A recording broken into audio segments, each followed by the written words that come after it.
तो भाई मैंने आपको लास्ट वीडियो के अंदर सिखाया था कि कैसे HTTP मॉड्यूल को कैसे यूज करना है। बहुत बेसिक लेवल पे हमने बात करी थी, रिक्वेस्ट रिस्पांस के अंदर काम करा था, बेसिक लेवल था वो भी। आज हम क्या करेंगे उसका थोड़ा एडवांस लेवल देखेंगे। लास्ट वीडियो के अंदर मैंने आपको एपीआई से बताई थी कि अलग अलग तरह की एपीआई होती हैं, get, post, put, patch, delete, ठीक है। इसमें भी हमने काम करा था, इसके अंदर भी हमने रिस्पॉन्स भेज के देखे थे। आज हम इनका क्या करेंगे, थोड़ा एडवांस वर्जन ढूंढेंगे, एडवांस वर्जन पे हम काम करने वाले हैं, ठीक है। मतलब कि अगर HTTP मॉड्यूल है तो HTTP मॉड्यूल का अब थोड़ा इंटरमीडिएट अगर आज कवर हो जाएगा तो बहुत ही बढ़िया, नहीं हुआ तो अगली वीडियो के अंदर एडवांस भी जाएगा, ठीक है। तो now let's start with the video.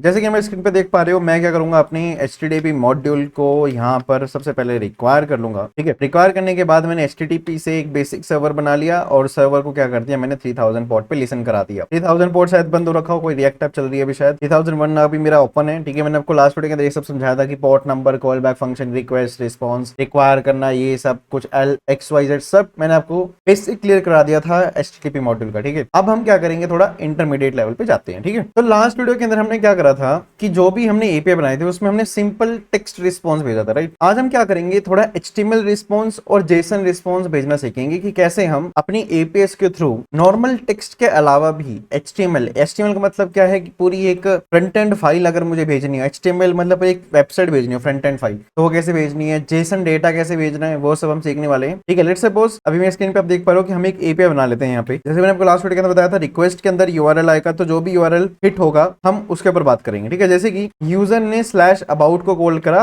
And request dot method is get method, ठीक है। ये सब मैंने आपको लास्ट वीडियो के अंदर क्लियर करा रखा है, इससे पहली वाली वीडियो आप जरूर देख लेना, ठीक है। और दूसरी मैंने यहाँ पे एक एपीआई बना दी। दूसरी एपीआई कौन सी है, रिक्वेस्ट डॉट URL पे /hobbies और उसका मेथड क्या रहना चाहिए, पोस्ट, और उस पर भी क्या जाएगा, एक सिंपल टेक्स्ट रिस्पॉन्स आएगा जो कि होगा हॉबीज पेज, ठीक है। ये बहुत सिंपल टेक्स्ट रिस्पॉन्स है जो मैंने आपको लास्ट वीडियो के अंदर सिखाया था, ठीक है। आप इसको कन्वर्ट करते हैं कि कैसे अगर मैं कोई JSON रिस्पॉन्स भेज रहा हूँ। सबसे पहले समझते हैं कि JSON और JSON रिस्पॉन्स जो मैं बार बार बोल रहा हूँ ये है क्या, ठीक है। देखो JSON क्या है, जिसको बोलते हैं जावास्क्रिप्ट ऑब्जेक्ट नोटेशन, ठीक है। मतलब कि एक जावास्क्रिप्ट ऑब्जेक्ट की तरह है एक डेटा, मतलब कि जैसे JS का ऑब्जेक्ट कैसा होता है, JS ऑब्जेक्ट कैसा होता है, इसको ऐसे कर्ली ब्रेस में नेम हिमांशु, है ना, ये होता है एक JSON object, sorry JavaScript object. अब इसी की तरह ही एक होता है JSON ऑब्जेक्ट। उस JSON ऑब्जेक्ट में बेसिकली होता क्या है कि आपका जो JS ऑब्जेक्ट है ना, उसी को ही बस ये लगा लो कि जो उसकी कीज भी होती है ना, जैसे कीज आ रही है आपको नेम और क्लास नेम, इसको भी आप कोट्स के अंदर स्टोर कर दो, ठीक है। इतना ही फर्क होता है एक JS ऑब्जेक्ट में और एक JSON ऑब्जेक्ट में, ज्यादा कोई फर्क है नहीं। आई होप आपको समझ आएगा कि कैसे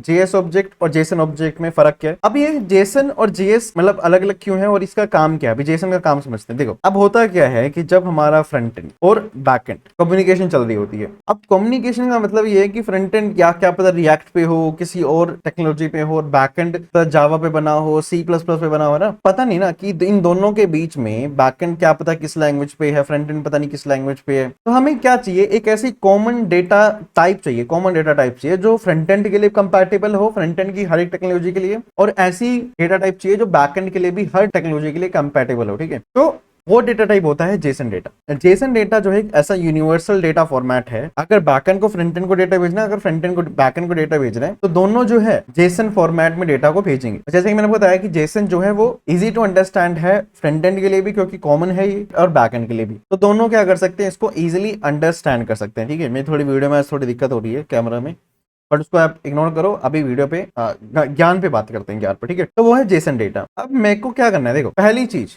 JSON जो है ना, वो डेटा तब यूज होता है जब आपको डेटा भेजना हो। मतलब कि लेट्स सपोज अगर फ्रंट एंड यहाँ है और बैक एंड यहाँ है, मतलब कि अगर ये फ्रंट एंड है और ये बैक एंड है, ठीक है, इन दोनों के बीच में क्या रहेगा, JSON डेटा रहेगा। पर जो JSON डेटा है फ्रंट एंड पे आके उसकी टेक्नोलॉजी में कन्वर्ट हो जाएगा। ऐसे ही जब फ्रंट एंड से बैक एंड पे डेटा जाएगा तो JSON डेटा में जाएगा, और बैक एंड में जाके उसकी टेक्नोलॉजी में हम उस डेटा को कन्वर्ट कर देंगे। वो अलग चीजें होती हैं। पर यहाँ पे आप देख पा रहे हो कि यहाँ पे जावास्क्रिप्ट चल रही है, राइट। अब मैं क्या करूंगा, यहाँ पे अबाउट पेज पे कुछ JSON डेटा भेजूंगा। यहाँ से क्या करूंगा, मैं कुछ JSON डेटा को सेंड करूंगा। अब उसको भेजने के लिए आपको क्या करना पड़ेगा, response dot and he use करना है, ठीक है, और JSON डॉट स्ट्रिंगिफाई आपको लिखना है, और इसके अंदर अपना JS ऑब्जेक्ट बता दो कि कौन सा JS ऑब्जेक्ट भेजना है। अगर डायरेक्ट भेजोगे तो उसको समझ नहीं पाएगा, डेटा ऐसे जाएगा नहीं, आपको इस तरीके से ही भेजना है। आप इसके अंदर क्या लिखो, जैसे कि नेम, देखो यहाँ पे मैंने क्या करा है, एक ऑब्जेक्ट बनाया और उसको JSON डॉट स्ट्रिंगिफाई करके एज अ रिस्पॉन्स मैंने भेज दिया for the API slash about. ठीक है, अब हम क्या करते हैं, सेशन 6 के हम करते हैं चालू। इसको चालू करने के लिए नोड इंडेक्स डॉट जेएस को यूज करेंगे और मेरा नोड इंडेक्स डॉट जेएस जो है वो यूज हो जाएगा और सर्वर मेरा स्टार्ट हो जाएगा ऑन पोर्ट 3000। ठीक है, अब हम क्या करते हैं, 3000 पोर्ट पे मेरा सर्वर चालू है तो उसके लिए हम पोस्टमैन भी यूज कर सकते हैं, बट मैंने आपको बताया था कि लास्ट वीडियो के अंदर मैंने स्विच कर दिया था वीएस कोड पे। एक बार वीएस कोड पे वापस चलते हैं। ठीक है, और सॉरी के लिए बट हम वीएस कोड पे एक बार हमें वापस जाना पड़ेगा क्योंकि मेरे पास अभी पोस्टमैन नहीं है। तो सेशन 6 को यहाँ पे ओपन कर लेते हैं। ठीक है, और ये मेरा सेशन 6 है का टर्मिनल मैंने ओपन करा। अब मैं ओपन करता हूँ यहाँ पे नोड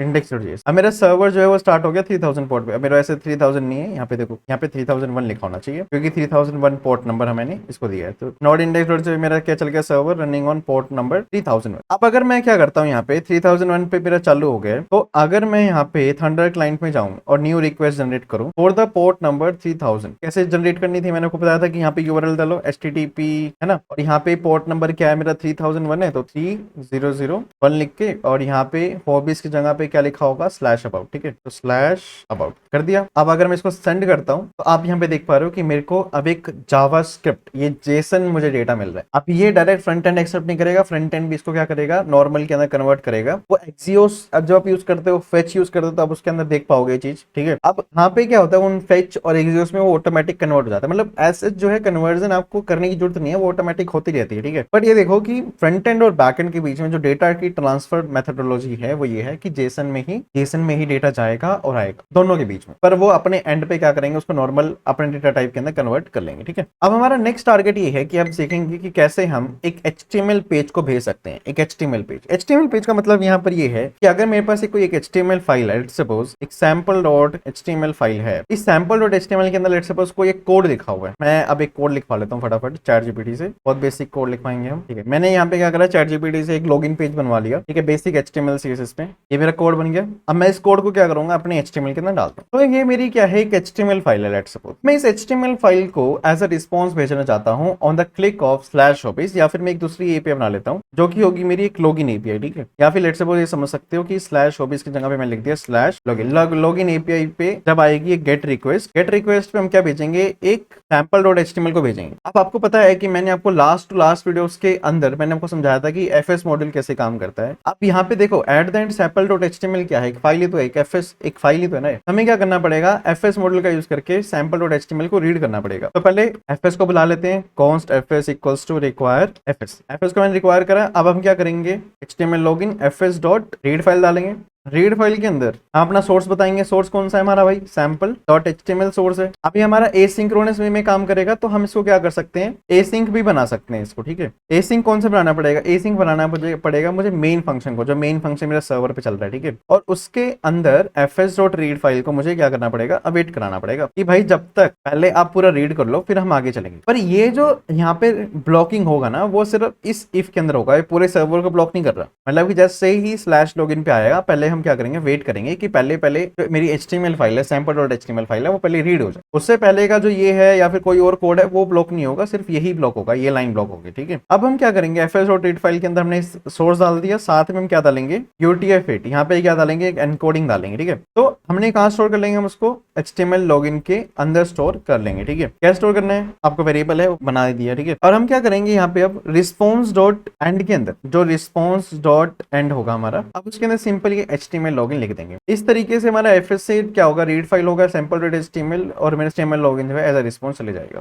ठीक है, और मैं इसको अब क्या करूंगा, यहाँ पे रीस्टार्ट करूंगा, सर्वर मेरा चालू हो गया। तो स्लैश लॉगिन को अगर मैं कॉल करता हूँ, स्लैश लॉगिन को कॉल करने के बाद आप अगर जाओगे, ये तो अब आपका ना वहां पे ज्यादा बेटर लगेगा, http://localhost 3000 ठीक है, स्लैश लॉगिन हमने ये पे बनाई थी। अब एक गेट कॉल है, मैंने बताया था कि ब्राउजर गेट कॉल के लिए कंपैटिबल होता है, लास्ट वीडियो जरूर आप देख लेना, उसके अंदर बेसिक सारे कवर करे मैंने। ठीक है, अब देखो मैंने जैसे यहाँ पे लोकल और 301 मारा, स्लैश लॉगिन के साथ साइट मेरी क्रैश हो गई, शायद क्यों नहीं चल रही भाई, क्या दिक्कत हो गई। रीड फाइल के अंदर क्या होता है ना, वो ऐसे स्टोर नहीं कर सकते आप उसको, रीड फाइल के अंदर आपको एक कॉल बैक फंक्शन पास करना होता है। बहुत सारे फंक्शन है यार, कभी कभी कंफ्यूजन हो जाती है। ठीक है, तो सबसे पहला होता है एरर और दूसरा होता है डेटा मतलब कि जो उस फाइल के अंदर जो भी डेटा है वो। ठीक है, हम क्या करेंगे, यहाँ पे मैंने यहाँ पे क्या करा, response.fs डॉट रीड फाइल डाला, dot slash sample dot HTML मैंने बताया, एरर डॉट डेटा, जो भी जब भी डेटा आएगा हम उसको क्या करेंगे, एज अ रिस्पॉन्स भेज देंगे, सिंपल, ठीक है। अब ये एक होता है रीड फाइल सिंक और एक होता है read file. Read file sync में वैसे काम होता है जैसे अभी मैंने करा था पहले कोड, और इसमें अगर रीड फाइल यूज करो तो कुछ आपको कुछ इस तरीके से कोड लिखना पड़ेगा। मैंने आपको ये एफएस मॉडल के फाइल के अंदर समझाया था, ठीक है। तो हमने समझा कि कैसे हम जेसन डेटा भेज सकते हैं और कैसे आप एक एचटीएमएल डेटा भेज सकते हो। अब यहाँ पे आपने जो चीज देखी है ना, ये चीज, इसको हम बोलते हैं सर्वर साइड रेंडर। तो क्या बोलते हैं हम, सर्वर साइड रेंडरिंग। तो ये सर्वर साइड रेंडरिंग का मतलब यहाँ पर ये है कि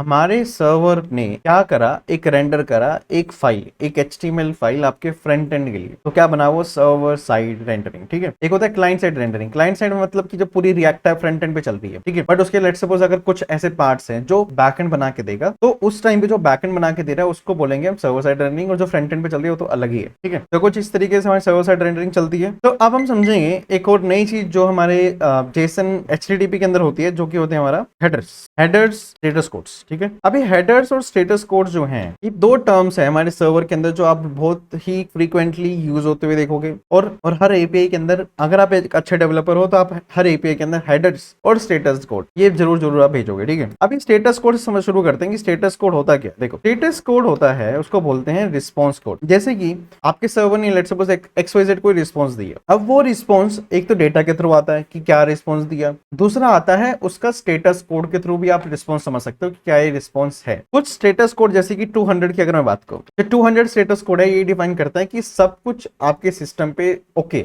मतलब कि एवरीथिंग नॉर्मल, ठीक है, सर्वर ओके चल रहा है। एक आता है 201 डिफाइन करता है क्रिएटेड कोड। अब ये खुद से नहीं होते, आपके बने बनाए स्टेटस कोड होते हैं, आपको बस वो यूज करने होते हैं सही जगह पे, ठीक है। एक होता है 201, ऐसे 202 होता है, जैसे 404 आपने सुना होगा। 404 किस लिए होता है, नोट फाउंड के लिए। अब लेट्स सपोज आपने आपके फ्रेंड ने ऐसा कोई डेटा मांग लिया बैकएंड से जो है ही नहीं, तो एक तो आप क्या बताओगे उसे, नॉट फाउंड, है ना। दूसरा आप क्या कर सकते हो, स्टेटस कोड ही भेज सकते हो कि भाई 404, मतलब कि फ्रंट एंड समझ आएगा। अब ये जो चीजें होती हैं कॉन्फ़िगरेशंस होती हैं फ्रंट एंड पे, कि अगर बैकएंड कुछ स्टेटस कोड दे रहा है तो आपका ब्राउजर उस स्टेटस कोड्स को अंडरस्टैंड करता है। देखो, अगर आपको सारे स्टेटस कोड देखने हैं, कुछ कॉमनली तो बहुत सारे होते हैं, जैसे 500 होता है अगर आपका सर्वर क्रैश हो गया, ठीक है, उस टाइम पे, तो आप यहाँ पे सर्च कर सकते हो स्टेटस कोड्स इन बैकएंड, आपको बहुत सारे स्टेटस कोड्स दिखेंगे, ठीक है। आप सबसे पहले पे जाओ, ये देखो यहाँ पे आपको दिख रहा है ये 5 तरह के स्टेटस कोड्स होते हैं। सबसे पहला स्टेटस कोड होता है इन्फॉर्मेशनल रिस्पॉन्सेज। अगर ऐसा कोई रिस्पॉन्स है जो इन्फॉर्मेशन प्रोवाइड कर रहा है तो उसको आप स्टेटस कोड किसके अंदर रखोगे। और जब कोई सक्सेसफुल होता है, सक्सेसफुल रिस्पॉन्सेज होते हैं, तो उसको 200 से 299 के बीच में उसके स्टेटस कोड्स आते हैं। फिर रिडायरेक्शन मैसेजेस, अगर आपकी एप्लीकेशन ने किसी और एप्लीकेशन पे रिडायरेक्ट कर दिया तो रिडायरेक्शन हो गई। क्लाइंट में कुछ एरर आ रहा है फ्रंट सर्वर से, तो ये स्टेटस कोड हो गया। अगर आपके सर्वर में कोई एरर है तो आप सर्वर के स्टेटस कोड होते हैं 500 से 599 के बीच में। देखो, बाकी यहाँ पे देखो स्टेटस कोड सारे लिखे हुए हैं, 102 processing, switching protocols, continue,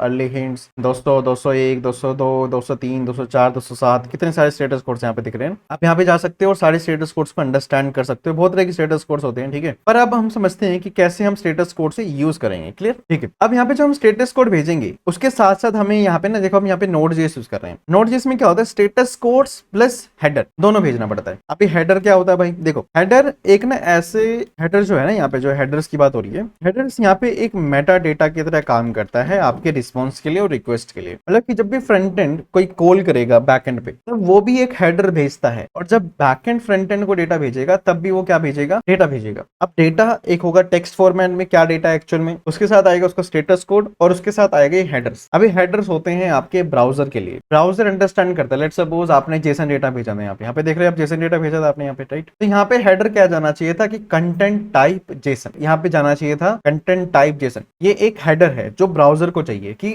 browser understand करे कि जब फ्रंट एंड ने /about पे कॉल करा तो एक जेसन डेटा आया, ठीक है, क्योंकि उसके हेडर के अंदर क्या लिखा था, कंटेंट टाइप जेसन। दूसरी चीज, स्टेटस कोड जाएगा तो और हमारे ब्राउजर को अंडरस्टैंड आएगा, ठीक है। अभी ये स्टेटस कोड और हेडर्स जो हैं, इन पे मैं डेडिकेटेड आपको लेक्चर दूंगा, ठीक है। इसके अंदर मल्टीपल चीजें होती हैं एडवांस वे में, ठीक है। अभी हम Node.js पे ध्यान दे रहे हैं, हम HTTP पे ध्यान दे रहे हैं, तो अभी हम सीखते रहे कि कैसे हम बेसिक लेवल पे एक हेडर और स्टेटस कोड भेज सकते हैं, क्योंकि इन पे डेडिकेटेड 1 घंटा 2 घंटे की क्लास चाहिए आपको, ठीक है। चलो बाकी बाकी हम इसमें स्टार्ट करते हैं कि कैसे हम response.end के अंदर json.stringify करके हमने ये डेटा भेजा था। अब इसके साथ साथ हम दो चीजें और भेजेंगे जो कि हमारा स्टेटस कोड प्लस हेडर, ठीक है। भेजने के लिए आपको क्या करना है, response.write-head आपको यूज करना है। राइट हेड जब आप यूज करोगे इसके अंदर आप दो चीजें भेज सकते हो। आपके ऊपर ऑप्शन भी है कि अगर आपको सिर्फ स्टेटस कोड भेजना है तो स्टेटस कोड में भी काम चल जाएगा, ठीक है। बट अगर दोनों भेजने तो दोनों भी आप भेज सकते हो, मैं आपको करके दिखाता हूँ, पर भेजना पहले पड़ेगा। देखो जैसे कि ये बिल्कुल सही है डेटा है ना दोस्तों, और साथ में कर्ली ब्रेसेस में क्या जाएगा, हेडर जाएगा आपका। जैसे कि देखो हमारा हेडर कौन सा लगेगा, यहाँ पे कंटेंट टाइप का हेडर लगेगा और उसके अंदर क्या डेटा जा रहा है, यहाँ पे जा रहा है text/json। आप खुद के भी हेडर्स बना सकते हो अपनी एप्लीकेशन से रिलेटेड, ठीक है। तो कंटेंट टाइप यहाँ पर क्या है, application/json, ठीक है। अगर आप जेसन डेटा भेजिए, साथ में मैंने यहाँ पे क्या भेज दिया 200, इसका मतलब ये है कि आपके जो सर्वर ने आपने कॉल करी है वो बिल्कुल सही है, मतलब सब कुछ सही चल रहा है। और कंटेंट टाइप उसने भेज दिया application/json और साथ में जो रिस्पॉन्स आया हुआ है stringify में नेम हिमांशु और ये सब डेटा आ रहा है, ठीक है। अब अगर मैं इस /about को कॉल कर देता हूँ, एक बार सर्वर को हम रिस्टार्ट कर लेते हैं। सर्वर को हम रिस्टार्ट करेंगे, सर्वर के अंदर उन्हें रिस्टार्ट करने के बाद, ठीक है, अब हम क्या करते हैं /about पे कल चलते हैं। /about पे गए,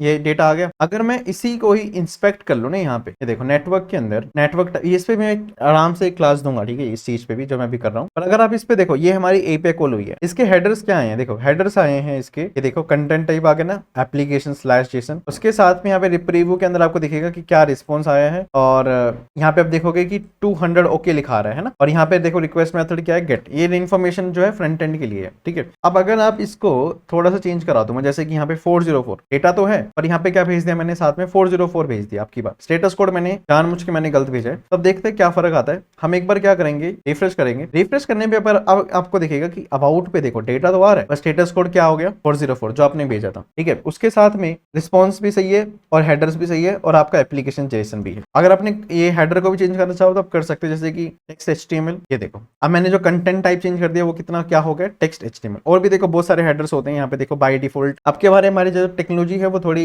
एडवांस्ड है तो अपने आप ही देखो सही हो रहा है, ठीक है। तो यहाँ पे आप देखोगे कि हमने 404 भेजा है और टेक्स्ट HTML भेजा है हमने हेडर के अंदर जानबूझ के। तो ये देखो ये आपका UI भी थोड़ा चेंज हो गया, अभी सिंपल HTML की तरह आ रहा है। अगर इसका प्रीव्यू देखोगे यहाँ पे, अगर यहाँ पे आप आउटपुट में देखोगे HTML डेटा की तरह आ रहा है, मतलब एक नॉर्मल टेक्स्ट फॉर्मेट की तरह आ रहा है, ये जेसन की तरह आ ही नहीं रहा। तो अगर इसका जो रिस्पॉन्स आएगा ना, आप उसको जेसन की तरह यूज नहीं कर सकते, ठीक है। देखना चाहते हो आप जाओ यहाँ पे थंडर क्लाइंट पे /about पे सेंड करो। ये देखो 404, यहाँ पे देखो टेक्स्ट HTML आ रहा है। अगर टेक्स्ट HTMल है तो फ्रंट एंड को इसमें दिक्कत होगी एक्सेस करने में, ठीक है। यहाँ पे प्रॉपर आप रिस्पॉन्स भेजो जो कि आप भेज सकते हो कंटेंट application/json, ठीक है। कुछ इस तरीके से आपको हेडर्स और स्टेटस कोड को कंबाइन करके आप भेज सकते हो। आप अलग अलग भी भेज सकते हो दोनों को, और बाकी हम और कोर में जाएंगे जब हम एक्सप्रेस.js को पढ़ रहे होंगे, ठीक है, ठीक है। नेक्स्ट हम समझते हैं एक और चीज जो यहाँ पे बहुत जरूरी चीज रह गई, वो कि ये है कि अगर हमारे डेटा में, अगर हमारी एपीआई में हमें अगर फ्रंट एंड से अगर कोई डेटा आ रहा है तो एपीआई उस डेटा को कैसे रीड करेगी। अगर तो आप एक्सप्रेस.js यूज कर रहे हो तो बहुत ईजी है। अगर आप बिल्कुल प्योर Node.js यूज कर रहे हो तो उसके अंदर थोड़ा सा हमें ट्रिक लगा के हमें डेटा को लेना पड़ेगा, ठीक है। समझते हैं कैसे डेटा लेना है। जैसे कि /login के अंदर अभी मैं यहाँ पे sample HTML भेज रहा हूँ, या फिर मैं यहाँ पे एक एपीआई बना देते हैं। यहाँ पे जैसे कि हमने एपीआई का नाम रख दिया send data, ठीक है। और send data के अंदर मैंने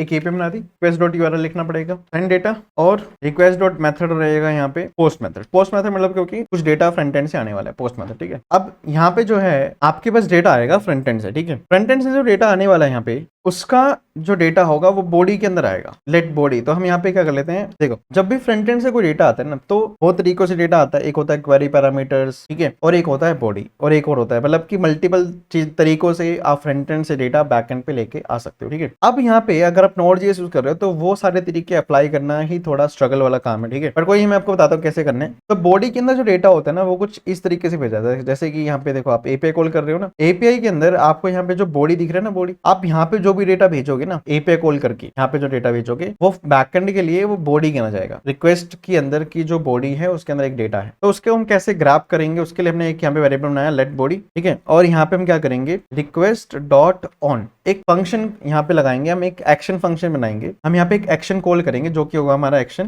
डेटा। एक्शन कौन सा हमारा, डेटा एक्शन है, ठीक है। request.on data, तो बोला कि जब भी ये एक्शन होगा, मतलब कि जब भी डेटा होगा, जब भी डेटा एक्शन चलेगा, तो हम उस पे क्या चलाएंगे, एक चंक चलाएंगे। हम एक एक जो भी डेटा आएगा ना, मतलब जो भी डेटा आएगा बॉडी के अंदर एनीथिंग, ठीक है, हम उसको चंक में तोड़ेंगे। चंक मतलब इन द सेंस कि आप सोच सकते हो कि जैसे अगर 100 बिट का डेटा है तो हमने उसको 2-2 बिट के अंदर तोड़ दिया, ऐसा कुछ, ठीक है। चंक के अंदर कन्वर्ट कर दिया, चंक के अंदर डेटा लेंगे, ठीक है। और अपना जो बॉडी वेरिएबल था ना उसके अंदर क्या करेंगे, उसको कनकैट कर देंगे। तो body plus equals to chunk to string लगा के हम क्या करेंगे, उसको डेटा को कन्वर्ट करेंगे और बॉडी के अंदर कनकैट कर देंगे, ठीक है। और दूसरा जो होगा यहाँ पे वो होगा एंड। अगर हमारा काम सारा हो चुका है, रिक्वेस्ट डॉट एंड जो चलेगा उसमें मतलब क्या है कि हमारा सारा काम हो चुका है, रिक्वेस्ट डॉट ऑन मतलब कि जब डेटा आया तब, और जब यहाँ पे एंड हो गया, ठीक है। उसके अंदर क्या चलेगा, एक कॉल बैक फंक्शन, और उस कॉल बैक फंक्शन के अंदर response dot and and and, ठीक है। और यहाँ पे जो भी आप डेटा भेजना चाहते हो, मतलब कि जब डेटा हमारा फ्रंट एंड से आ चुका है तो उसको हम यहाँ पे टारगेट करेंगे रिक्वेस्ट डॉट ऑन डेटा पे, और जब डेटा पूरा आ चुका है, कंफर्म हो चुका है, ठीक है, अगर आप उस पे कुछ काम करना चाहते हो तो वो है एंड यहाँ पे, ठीक है। हम यहाँ पे वापस से भेज सकते हैं, नहीं तो हम बोल सकते हैं यहाँ पे सिंपली डेटा रिसीव्ड, और जो भी डेटा आएगा हम उसको क्या करेंगे, कंसोल लॉग करेंगे बॉडी को। तो जो बॉडी के अंदर जो भी डेटा भरा है हम उस बॉडी को एक बार कंसोल करेंगे। कंसोल करेंगे मतलब क्या है कि यहाँ पे टर्मिनल पे दिख जाएगा वो, ठीक है। इसे बंद करा, रीस्टार्ट करेंगे और सेंड डेटा को कॉल करते हैं। यहाँ पे सेंड डेटा को मैंने कॉल करा और मेरा जो एपीआई का टाइप रहेगा वो है पोस्ट टाइप, ठीक है। और स्लैश सेंड डेटा, और उसके अंदर हम क्या करेंगे, जेसन के अंदर हम यहाँ पे डेटा भेज देते हैं, लेट्स सपोज नेम।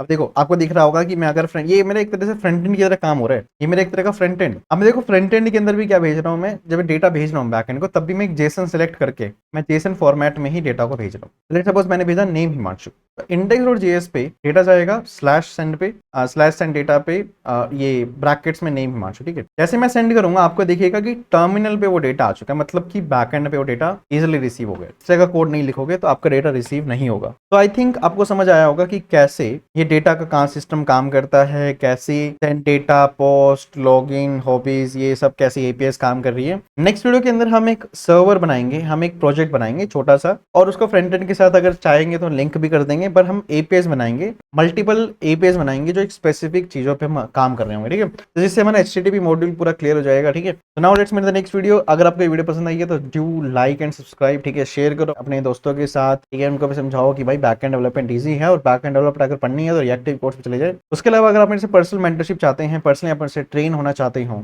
तो जाइए, गूगल फॉर्म की लिंक मैंने डिस्क्रिप्शन में डाल दी है। कुछ दिनों में वेबसाइट्स भी आपके हाथों में आ जाएगी, उस वेबसाइट में भी आप फॉर्म भर सकते हो। वेबसाइट में भी अपना अकाउंट बना के आप अपना कोर्स चूज कर सकते हो, ठीक है। मैं आपको कॉन्टैक्ट करूंगा पर्सनली हर एक चीजों के लिए। पर्सनली मेरे से ट्रेन होगे, विद इन 10 स्टूडेंट्स का एक बैच हम बनाएंगे। उस बैच के अंदर आप होगे और मैं होऊंगा और अलग 9 बच्चे होंगे, ठीक है। हम सब एक साथ अंडरस्टैंड करेंगे back and development, front end development, full stack development plus generative AI tools, building and all, ठीक है।